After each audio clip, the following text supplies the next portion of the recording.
Review, and we're here at the second annual Animal Rights March in New York City, which just followed one of the largest animal rights marches in London that had a 10,000 person turnout.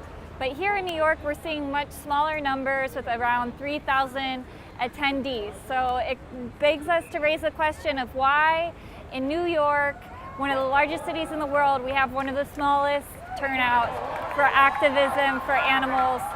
We'd like to know the answer.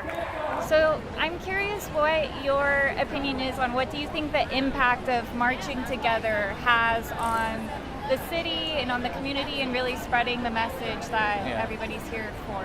Yeah, I'm not sure. I mean, what I hope or what I think is by everyone coming out here, it kind of makes it aware to everyone around, oh, there is some movement and it's big enough to draw a crowd, because at least for me, this Animal Rights March is like the only place where I've seen like this many vegans all together, all at once. Really curious, why the face masks? I see a lot of anonymous masks. You have a bandana covering your face.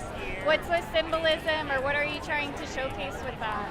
There's two reasons for it, really, and one is that I don't want to claim any kind of credit for just doing a decent thing, you know what I mean? Like putting my face to it is kind of a little bit like I want people to focus on the message. So how do you feel the impact is of the annual Animal Rights March on broadening the message to a wider community or outreach? So this is my first, and my first in New York, because before this I was in LA. And so far, I think we're gathering people before the march actually starts. So a lot of people, of course, it's in New York, it's in the middle of Chelsea, it's going to be very busy. So people look and people wonder what's going on.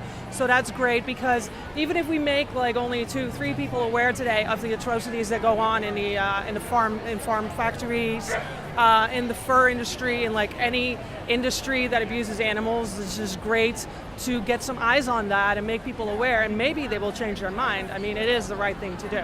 I said, well, everybody eats it, and those that don't are silly. And so you're a New Yorker, just doing your daily stroll, and you come across this Animal Rights March. Right. I have heard that I don't believe in that. The first time I encountered this group.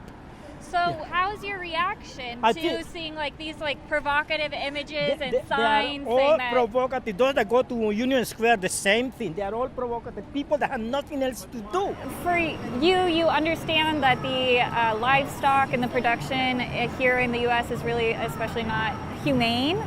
And when you see the animal rights activists that really showcase the graphics of that industry, do you feel impacted by it, or do you think it opens up the conversation? Definitely need to have the conversation.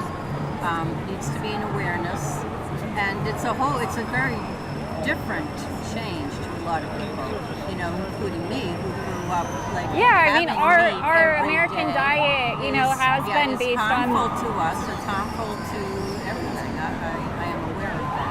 Yeah. 150 billion animals are slaughtered annually just here in the United States alone.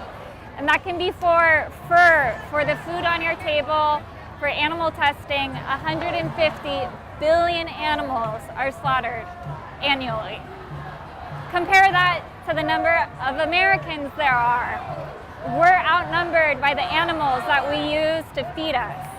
It's pretty shocking.